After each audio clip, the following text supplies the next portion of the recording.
Hop and Vetiver, Accidental Anarchists, Chapter 6. This is where it gets weird.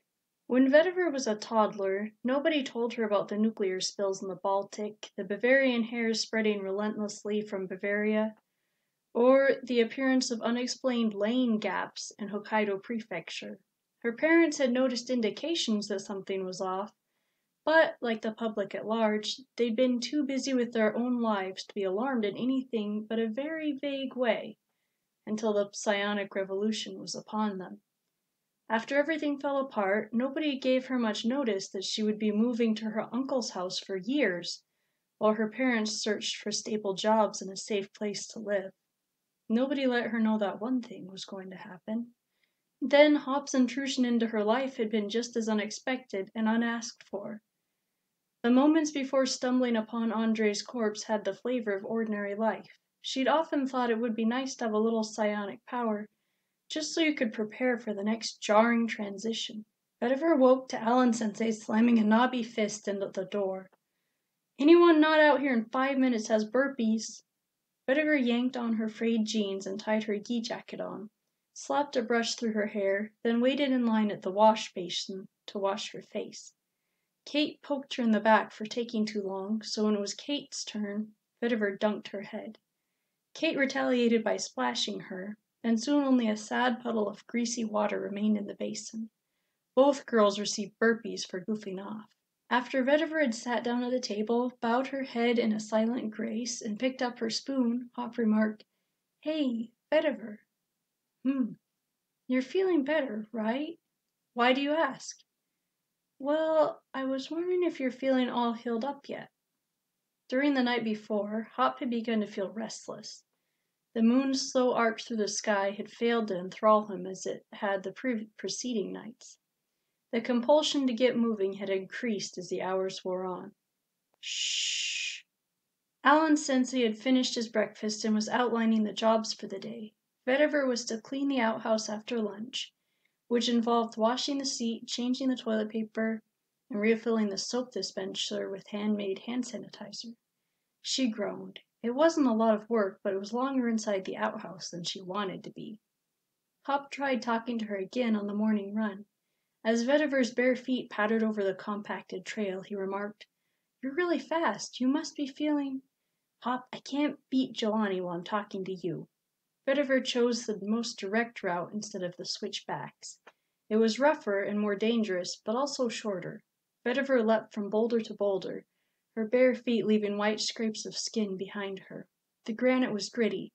If she wasn't careful, she could get serious abrasions. She crashed into a bush, fell, rolled, and kept running. At the top of the hill, she paused for half a breath. Jelani trotted down, moderating his speed to stay in control of his descent. His legs were a foot longer than Vetiver's, and he'd lived at the dojo since his dad dropped him off to class 6 years ago. "One strong will gives one nearly limitless capabilities," Vetiver recited. Each morning she'd been a little faster, a little closer to catching up with Jelani. Vetiver took off again. 2 big steps, then a leap, almost like skipping. Her strategy was to let gravity help her out. But even gravitational pull was too slow. It seemed like she hung in the air for a full second before coming down for the next jump. She pushed harder. The force of her feet hitting the ground made her legs numb, and oxygen deprivation tunneled her vision so she could only see the back of Jelani's neck in front of her, getting closer.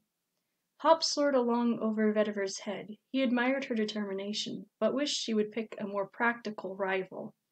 Jelani was too much older, too strong, too fast. Really, if she was going to have a rival, she should have chosen Kate. Vetiver stopped breathing. Hop looked down to see her pitch forward, hands out to brace herself, though she'd learned a role in training. In the panic of the catastrophe, she wasn't able to override her instincts. Vetiver fell so fast that Hop ended up rolling with her, smashing up and down and sideways, unable to get his bearings. Each time the ground rushed up, he flinched mentally, but of course he didn't feel any pain. He could see things were different for Vetiver by flashes of her grimacing face and the injuries multiplying all over her body as they neared the bottom of the hill. Her descent slowed until she rolled over one final time, her arm flopping over her body and slapping the ground with a puff of dust. Jelani's concerned face filled her vision. Are you okay? Don't ask that, she growled, picking herself up and gingerly brushing pine needle sticks and clumps of dirt from her clothes. Hop knew Vetiver well enough not to say anything. She got angry when she was in pain. Vetiver examined her oozing palms and knees. Her whole body was covered in cuts and scrapes. A second ago, the wounds had been icy numb, but now they were beginning to sting. Tell Alan-sensei I went to see Soren, she told Jelani, then limped around the back of the dojo. Her toe was bleeding, she noticed. When she reached the kitchen, Soren wasn't there. She sighed, plopping down on the stool by the door. Hop, can you see where he is? Hop looked out the wall at the front walk. He saw Alan-sensei and Jelani pass by, probably talking about Vetiver's fall. He went up as high as he could to get a better view. There were the rest of the students, gathering firewood from among the rocks, and Mamie slumped against her rock. There was Soren, coming back from the outhouse. Just taking care of his business. Oh. Vetiver picked dirt out of a cut on her thumb. Soren stepped through the open door. Hello there, he greeted Vetiver, then frowned. You just had breakfast. How are you already injured? I fell down the hill, Vetiver explained. Wash your cuts in the sink. Soren rooted around in the pantry and came out in a few minutes with salve concocted from forest plants and cotton bandages salvaged from old shirts. Were you trying to beat Jelani again? You've got to stop comparing yourself to him, he remarked as he smeared sticky orange slime on Vetiver's cuts. She winced. Yeah, I almost caught him before this happened. I bet Alan-sensei would let you take this morning off. You could help me make lunch and maybe write a letter. Things have been so busy, I know I haven't written in a while. Sorry, Vetiver replied, climbing down from the stool. I can't stop training if I want to get better. Then Jelani, she added privately. Outside, she jogged to the front yard. The other students were doing guard retention exercises under Alan-sensei's direction. When he saw Vetiver's bandages, Alan-sensei excused her to go practice striking instead of scrambling around in the dirt. Vetiver walked to her tree and stood behind it so she could watch the other students while she practiced strikes. She took a deep breath, touched her toes, straightened up, checked her stance, and began striking the tree, alternating between a jab and a left hook. When Hop saw she'd found a rhythm, he complained, Vetiver, I've been trying to talk to you all day. You've been ignoring me. I have other things on my mind. What is it? She didn't pause her practice. You're pretty much healed up. It's been nice here, but we should consider our next step. I'm not saying we have to leave right this second, but within the week. Vetiver struck the tree 40 times as she thought about Hop's suggestion. This is a good place, and with Mei's ability, everyone's safe. She stopped punching the tree and looked up at Hop for the first time. I like it here. Of course you do. I mean, I like it here too. Free food, good people for you to be around, and safety, like you said. I'm just saying, at some point, we'll need to move on. You can't stay here. Think of your education. Vetiver held up her fist. What's it look like I'm doing? Soren teaches basic lessons, too. I have so much to learn about jujitsu. I don't even have a gray belt yet. We have to wait until I get a gray belt. What about bleak silver? Vetiver looked down at where Alan-sensei was demonstrating a guard pass on Jelani. Your brain isn't supposed to be fully developed until you're 27, so I'm not really qualified to make decisions. But I have to anyway. Jelani fought Alan-sensei's pass. Students gathered around to watch and shout encouragement. Some to him, some to the teacher. I want to help other people, like Alan-sensei and Soren do. And I want to learn a skill. Bleak silver will still be there after I grasp some more basic concepts. I mean, if I was as strong as Jelani, the trip to bleak silver would be easy. Putting it off won't stop it happening. Listen, we don't have time to wait around here. We need to go west. Why? What's your thing with going west, anyway? Vetiver, it's important, Hop said, floating down to look her in the eye. I don't know why, but going west is the only thing I have to do. It's got to be important. Well, staying here where it's safe is important to me, she snapped. Oh, well, I guess since you're the only person in the universe who matters, I'll just have to stay here. Vetiver didn't respond, but her features darkened. You're being selfish.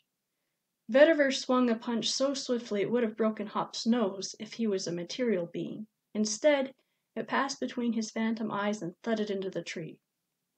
"Stop talking to me like that, like you know everything." "Hey, check out Vetiver's tree," Kate yelled from the yard. Everyone looked up from the scuffle. A soft sigh whistled from above Vetiver's head, and a sizable bough snapped off. It fell slowly at first, then faster and faster, until it hit the ground with a crash. Dust and pine needles flew everywhere. Kate shouted, "You did it! You did it!" and the other students cheered as well. Alan Sensei wasn't looking, though. Vetiver followed his gaze to the far side of the clearing, where a man had just stepped through the cover of the tree line. Another man followed, then another, then a cluster of at least a dozen. They carried weapons at their hips and in slings on their backs. Hop cursed. "We're under attack." The invasion wasn't loud, which gave it a surreal, dreamlike quality. A group of men with long, oily hair sprawling from do-rags and baseball caps swaggered into the clearing. Their skin was leathery and grimy, and their clothes were ragged and faded into shades of desert brown. The only color on them besides earth tone was the sparkling silver of polished hunting knives, machetes, and an occasional pistol. They may have been filthy, but their weapons were immaculate. The men sauntered into the clearing casually, but their hard eyes darted over everything, appraising. "Hello, all." A man in a leather vest greeted Alan Sensei, who stood immediately. "My name's Gunther, and these are my militia members, the Sandflat Militia. Pleased to make your acquaintance. It's a wonder we haven't ran into you before." Several students were still celebrating Vetiver's accomplishment and hadn't noticed the militia's arrival, so the man repeated himself louder. "Pleased to make your acquaintance." Aggie was mid-cheer when Alan Sensei dropped a hand on his shoulder. "Babylon," he said, which silenced Aggie instantly. Vetiver's whole body prickled. Babylon was the alarm word, and everyone was to try to get to a safe place if Alan Sensei or Soren said it. But to get to the dojo building, she would have to walk in front of the militia. She stayed where she was, partially hidden by surrounding trees. The other kids stood up without saying anything else and walked single file toward the entrance. Davina kept staring behind her at the militia and stumbled at the edge of the walk. In moments, all the students and Alan Sensei had disappeared around the corner of the building. Beside Hop and Vetiver, Soren was the only one left outside. Soren took the clothespins out of his mouth and clipped them to the line. He grabbed the push broom leaning against the support, swung it over his shoulders, and strode toward the Sandflats militia. He stopped a few yards away from Gunther, who appeared to be the leader. Soren looked gray, and Vetiver was sure she had also blanched. Nobody was supposed to be able to notice the dojo. The men standing around gawping at the clearing indicated that something had happened to May's psionic shield around the property. Vetiver wondered if Aaron had realized the implications yet. Hop had. I thought that maybe we could convince her to come with us. She must have died, like she said she was going to. Maybe she just fell asleep or something, Vetiver argued. Gunther was trying to talk to Soren. "Now, you don't have to scuttle away like that. We have no intention of causing trouble, only we want to help you out. Yeah, mutually assured protection, or something like that. Share supplies, protect you from the common enemies, that kind of thing. I can't imagine how you survived this long out here with 2 guys and a gaggle of little kiddos." Soren didn't answer. The 7 or 8 men clustered around him leaned even closer. He twisted the handle on the broom and stared at Gunther's barreled chest. Did he plan to buy more time? Vetiver had been in one emergency drill before, but she couldn't remember a secret attack plan. "Just get to a safe place," Alan Sensei had instructed. "Then Soren and I will take care of things." "What do you have in the way of supplies?" Gunther asked. After an awkward moment of silence, he asked, "Are you messing with me, kid, or are you just plain retarded?" Still, Soren didn't move or respond. He twisted the broom so much that the head fell into the dust with a thump, but he didn't seem to notice. Nobody said anything. A wind gusted through the trees, rustling the needles and wafting a breath of cool, moist air into the otherwise still clearing. It's like a dragon sighing, Vetiver thought. Her mind tried to think of anything except the situation at hand. It was just too scary. Soren would be hacked to pieces, everyone would be captured and enslaved, and Mamie was probably dead. How could everything look so normal? The sheets fluttered on the line like nothing unusual was going on. Where were the screams and explosions? The fire? We need to get out of here before they notice us, Hop said, but he also wanted to see what would happen. He felt fully awake for the first time since they'd arrived at the dojo. Mamie's gift had gained more control over him than he'd realized. He'd nearly forgotten himself. You think I'm stupid? Gunther closed in on Soren in 3 mincing strides. Spit shot onto his beard while he talked. You guys just can't live out here doing your own thing. You need protection, community, rules. We're here to teach you all about rules and teamwork, and I suggest you try learning, or things are apt to get ugly. He stabbed a thick finger into Soren's chest. Start working with me here, before I get irritated, and stop being so polite. The men backing him up murmured their assent. A few at the edges of the group took subtle steps sideways to flank Soren. He still didn't make eye contact. His mop of wavy hair obscured most of his face. Do something, Hop urged, even though he knew Soren couldn't hear him. If you don't, they're going to kill you. Vetiver's eyes were tight and dry for staring so long. She blinked. Her eyes flashed back open. Gunther had slapped Soren. His cheek glowed white for a second, before blood rushed into the slap, leaving a hand-shaped welt. Soren sighed. He looked up at the man who'd slapped him, giving Gunther a stare that was hard to decipher. He bit his lip, then lost control and laughed. Gunther hit him on his other cheek. What's so hilarious, huh? You won't think it's so funny when I kill all those little kids in front of your face. When I burn this excuse for a building down to the ground with everybody in it. I'm gonna make you wish. The broomstick spun from Soren's shoulder and struck Gunther in the face, as if the staff had come to life and turned into a snake. One of Gunther's teeth arced at least 10 feet through the air before hitting the dirt. Move! The man sputtered, trying in vain to relocate his jaw. I just thought it was funny that a big guy like you would slap like a girl, Soren laughed. Sorry if I hurt your feelings. Why don't you try to hit me, or shoot me with one of your scary guns? The broomstick transformed into a lethal weapon in Soren's hands. It spun so fast it hummed like the helicopters that used to patrol Bleak Silver when Vetiver was smaller. The raiders surrounding Soren hesitated. 1 or 2 stepped a few paces back, wary of Soren's staff. Move! Gunther snarled, gesturing at Soren with the hand he wasn't using to hold his face together. This is going to get messy, Hop predicted. Vetiver nodded her hands together. I should go help him. This is what I've been training for, and I'm pretty strong for someone so small. Quit talking like a moron and stay where you are. Okay. Down the hill, Soren gave the men of the Sand Flats militia more fight than they had prepared for. His staff was like a cat as well as a snake, appearing in places no one expected it and disappearing before anyone could grab hold of it, leaving bruises, broken bones, and ruptured organs wherever it connected. Soren took damage too. It was impossible to protect his whole body with enemies on every side. Blood dripped from his shoulder blade and his left forearm, but Vetiver didn't see how he'd received the injuries. There were so many people moving so fast, tripping on bodies, trying to formulate some kind of plan, only to be smashed down in the middle of a shouted word.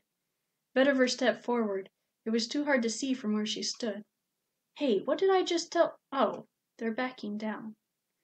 Men peeled away from the main group and retreated back into the forest. Gunther saw what was going on and called an official retreat through his shattered teeth, and the men close enough to hear fled with him. Instead of decreasing intensity as the enemies fled, Soren focused it on the remaining few. He beat a raider down to his knees, but the man protected his head with his arms. Wham! Wham! Wham! Soren no longer executed graceful maneuvers. Instead, he went for pure brute force, and it seemed to work. When his staff broke, he choked his grip lower and kept at it. The guns were for intimidation only, which made sense given the scarcity of ammunition in recent times. Bullets were always in demand on the Sand Flats, but the supply had dwindled to almost nothing since the Audio City Police Department had switched over to rubber rounds the past year. Ammunition was more valuable than food, drugs, or even potable water. The man on the ground shouted something. Hey! Whap! Hey, sir! It took a while for his voice to get through to Soren. Another chunk of his staff snapped off and impaled the ground, which seemed to bring him closer to reality for a moment. What? Please, can I get my buddy and leave, please? We surrendered. Soren shook himself like a wet dog. Yes, that would be okay. Actually, take all of these. He waved a blistered hand at the 4 limp bodies and one man who was trying to crawl away. I don't want to deal with them anymore. The man waved at his allies in the woods, and after a long moment, a few men rushed out, grabbed their brothers in arms, and dragged them away before Soren could change his mind. He was left standing alone in the clearing, panting for breath. Soren? Vetiver's throat was dry, and the word came out splintered. Soren's shoulders relaxed. Vetiver, are you all right? Vetiver opened her mouth, but couldn't answer. Come here. Vetiver hesitated before walking to Soren. He pretended not to notice and knelt down, then hugged her. Sorry you had to see that. You probably aren't okay. No, Vetiver agreed, squashing her face into his shoulder to keep from crying. I wish I was like you, Vetiver, but I'm not. He sighed. Sometimes I hurt people, and while I'm doing it, he sat back and his expression relaxed into a closer semblance of his normal face. I shouldn't be hugging you. Now you're covered in blood. His laugh was back too, not the harsh snarl he'd hurled at Gunther, but a soft, quiet one. He ran his hand through his thick hair and sighed again. Whew. Let's try to get everything cleaned up and keep going. Okay. Soren gathered the splinters of the broomstick and they walked up to the dojo. Alan-sensei let him in. All of the students were sitting at the table. Soren tossed the remains of his broom into the fireplace and sat down as well. What's the plan? He asked Alan-sensei. We've just been discussing that. Something must have happened to Mei. I hope she just fell asleep on watch. But we have to prepare for the worst. Aaron will have to quit lessons and begin shielding us as full-time as possible. Since he can't do the work of 2 people, we'll have to set up a guard for when he sleeps or takes breaks. Next time you go to town, I want you to get as many weapons as you can. From this point on, we're militant. Sounds smart to me. The first thing is to bring Mei up here. Will you come with me? Soren nodded. Jelani, Alan-sensei said, you are in charge while we're gone. Alan-sensei grabbed a carving knife in case they were attacked on the way. Aaron dragged his futon over to Soren so they could carry her in it, and the 2 men left. Aaron seemed dazed and even paler than usual. Nobody knew what to say, so they just sat. When Alan-sensei and Soren returned carrying a futon-wrapped bundle between them, none of the children had spoken or moved. They all helped dig the grave. She looked really peaceful when we found her, Soren said, like she'd lay down to sleep beside her rock and fallen asleep. I think it was quick, and she wasn't in much pain. The air warmed up. The sun burned all but a few half-hearted clouds and cast its life-giving glow over smooth granite boulders, stubby, withered pines, and the knot of humans gathered around the freshly dug hole. Can I see her? Aaron asked. Okay. Soren hadn't been expecting that. He unfolded the top of the futon to reveal Mei's face. She looked peaceful, but also very dead. All right. Aaron was paler than ever, and the brown circles under his eyes stood out in sharp contrast. Aggie put an arm around his shoulders to comfort him and to catch him if he fell. Alan-sensei and Soren each took an end of the futon and lowered it into the grave. Each student took a turn shoveling dirt. Jelani and Davina found a flattish slab of granite and placed it at the head of the mound. We can carve her name into it later, Kate said. Tears streaked down her face. After that, there was nothing to do. Everyone knew Mei so well that there seemed to be no point in saying anything over her grave. Instead, after a chasm of terrifying silence, Alan-sensei suggested that everyone take baths. It's long overdue, he said. Davina, you supervise the girls. Everyone, find a towel. Kate fetched a bucket of soap from the cleaning closet, and Vetiver carried a stack of towels. The girls headed to a sheltered bend in the creek, pulled off their clothes, and jumped into the water before they could hesitate. It was so cold, unbearably cold almost. Vetiver's whole body was numb, which she realized was fortunate when she lathered up in soap. The caustic lye burned and reddened her skin. Normally a bath day was loud and wild with a lot of splashing around and not much actual bathing. Today the only thing Davina said was, "Careful, don't get any soap in your eyes. It'll make you go blind." Hop stared at a tree across the river the entire time. In the past, Vetiver would have been embarrassed to bathe in front of other people, but when everyone else was used to it, it didn't feel so strange. Plus, she didn't want to be alone right now. After everyone was sufficiently clean, the girls gathered their dirty clothes, wrapped themselves in towels, and walked single file down to the dojo, where they dropped their old clothes into a hamper and put new ones on in their room. The boys had finished before they had and were helping Soren prepare a supper of wild greens and venison steak. They ate supper early. Nobody said anything more than "salt, please," or "can I have the chives?" Vetiver had to bite back the urge to scream, to wail as loud as she could right in front of everyone. How could they be so calm? It felt like she was going to explode or maybe suck inward and turn into a black hole. Just one good scream, she thought, and I would feel better. She knew it wasn't true. If she started, she wouldn't be able to stop. Vetiver excused herself early. It was ridiculous to go to bed while the sun was still out, but she didn't want to do anything else, and Soren said it would be okay. Aaron had gone up to the attic dorm after bathing. Someone should bring him supper, Vetiver thought, but she wasn't brave enough to do it herself. Not much later, Davina and Kate entered the room and crawled into their futons as well. A little after that, Soren came in and locked the shutters on the window closed. Thin stripes of light faded from the slats until it was pitch black inside. Vetiver didn't go to sleep for hours. It was 9 when she finally drifted off. Hop woke her at 11. "Vetiver!" She'd been dreaming a cold, black dream. "Shh, I think I heard something outside. Will you scoot closer to the wall? I can't see anything." Vetiver had slid down in her futon in her sleep. She was too far from the wall for Hop to look out. "It's probably your overactive imagination," Vetiver whispered, shimmying upward. Hop looked out. "I guess it was just Soren," he said, after a moment. "He must be patrolling the dojo until Aaron's up to shielding it. I think he has a knife. You know, I never suspected he was the violent type." "Yeah, that makes 2 of us," Vetiver agreed, crossing her arms and glaring at the ceiling. "What are you mad about?" Hop asked, incredulous. "I just didn't realize he was that way," Vetiver said. "It almost feels like he was lying, somehow. I'll get over it." She rolled onto her side. "I'm going to go to sleep now, if that's okay with you." "Wait, something just moved in the trees." "Just your imagination," Vetiver mumbled. Hop watched the spot. Sure, he had a healthy imagination. He had also seen something move. "Hop?" "Yes?" Hop didn't take his gaze from the forest.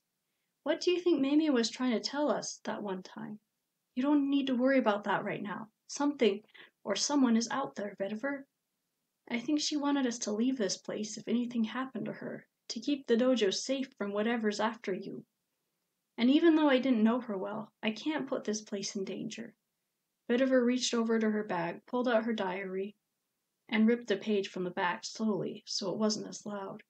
She was pretty good at writing in the dark. Before leaving Bleak Silver, she could write down her dreams when she woke up in the middle of the night. Her dreams had been mostly good back then. She clicked her pen and scrawled, "Thanks for the company, kindness, and food." It was best to keep it short, because multiple lines written in the dark have a tendency to overlap. She told Hop, "We're leaving tomorrow. I'll hide this under my pillow and Soren should find it when he does the laundry. I'll grab some canned meat at breakfast and sneak away during the morning run."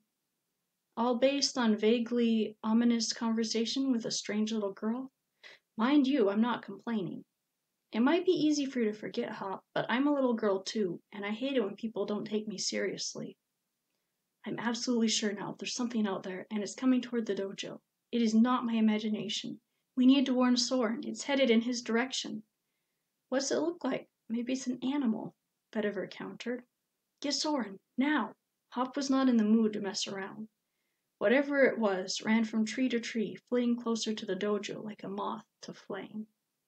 Vetiver was reluctant to leave her cozy futon, but she got up and stumbled, still sleepy, to the door.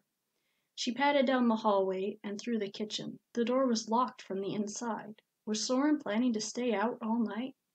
Vetiver unlatched it and pushed the door open. It was the night before a full moon, and every pine needle glowed with a light almost as bright as midday. It's strange that people are afraid of the night, even though they can see perfectly well like this, Vetiver thought. Still, she couldn't deny that, for some reason, she still felt nervous and wished she was back in bed. But she stepped onto the concrete walk anyway. It felt chalky and cool under her bare feet. Vetiver took a step toward the corner Soren had disappeared behind. Something hissed next to Vetiver's ear, and she nearly peed herself. Vetiver spun toward the sound. A seam had split across the doorway and wall behind her. As she watched, it tore open and ripped the line through the air, as if the dojo, the forest, and the front yard was an oil painting on fragile vellum. Tiny brown hands with rings twinkling on the thin fingers appeared at the edges, widening the hole. "Them!" Hop swore. "They found us!" A cloaked head appeared from the tear, then the tip of an ornate spear. "Vetiver, run!" Vetiver took off. She took the morning run trail and ran straight up. Hop glanced back. 2 figures chased them. Hop couldn't see well enough to be sure, but he thought they were the same ones who had always chased him, from Bad Brocknu to Moscow, from Post Paris to Calais. The dojo wasn't a safe place any longer. Vetiver sprinted up the hill at top speed. She had a home advantage over their pursuers because she knew where the gnarled roots swam over the path, and which rocks were unstable, but after a while the surrounding forest became unfamiliar. Vetiver stopped in a clearing to catch her breath. "Have I lost them yet?" Hop checked the downhill slope. For a few seconds it looked deserted. Then the bushes below them rustled, and the pursuers' cloaks flashed out of the forest gloom. Vetiver had gained ground, but she hadn't lost them. "Hop," she said, glaring at the approaching enemy. "We have a better position, strategy-wise. I'm going to try throwing things at them."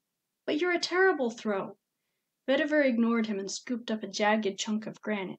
She hurled it at the leading figure and missed by a yard. "Keep running," Hop commanded. Vetiver threw another stone. This one landed closer, but by then the beings were nearly on top of them. Again she ran, angling downhill. She tore through patches of brush. Branches snapped in her face. After several minutes, Hop said, "Okay, I think you lost them."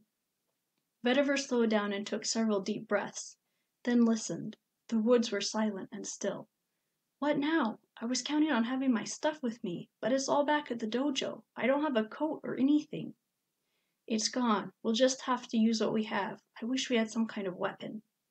"But I'm just in my nightgown," Vetiver said. "I'll freeze." She glanced around her. The moon was still out, but it was sinking in the sky.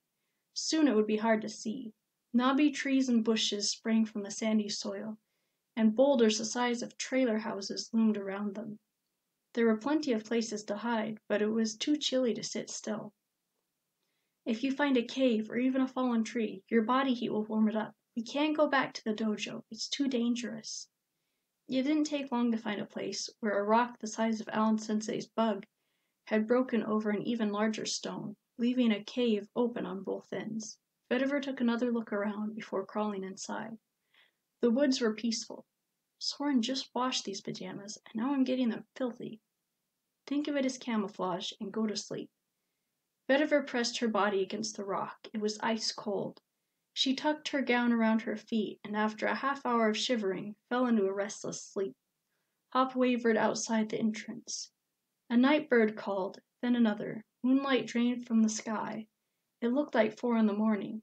Vetiver would sleep for a few hours, and then what? Hop didn't know. Maybe they could make their way through the desert as they'd planned, hiding from bandits and living off the land, but Hop didn't think that Vetiver's survival skills were adequate to keep them all the way to the west coast without any kind of supplies. If they could find an abandoned cabin nearby and scavenge. Something scuffed the rock near his head. A brown foot with a brass anklet appeared just a few feet from him. The foot was attached to a leg that vanished into a ragged white cloak. They had been followed. "Vetiver!" She was asleep. "Vetiver!" Something blocked the weak moonlight from the other end of the cave. One of the figures crouched there. "Finally," it hissed, "we found you." Hop tried to reanimate Vetiver in one last desperate attempt at escape, but before he could move her body, everything disappeared into a blue, painfully bright light.